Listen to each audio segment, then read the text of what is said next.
How to make multiple YouTube channels on your phone under one account.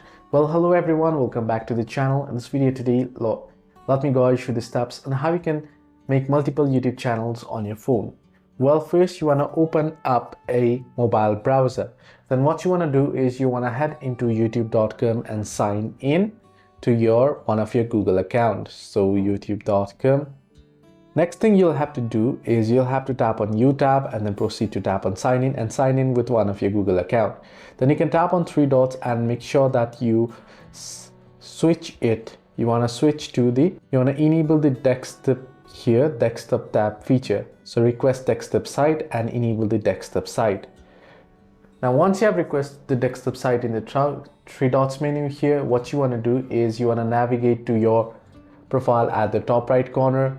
Then you want to proceed into, so once under settings, you'll find the option for account here. So you can see here at the right hand side, you'll be able to see the manage channel option where you'll be able to manage and add channel. Now I'm having some issues here with this browser here, but you'll be able to find the option right here to create another channel. So this way you can create multiple channels under one account on your iPhone or phone. Hope this video helped you. Do like and subscribe.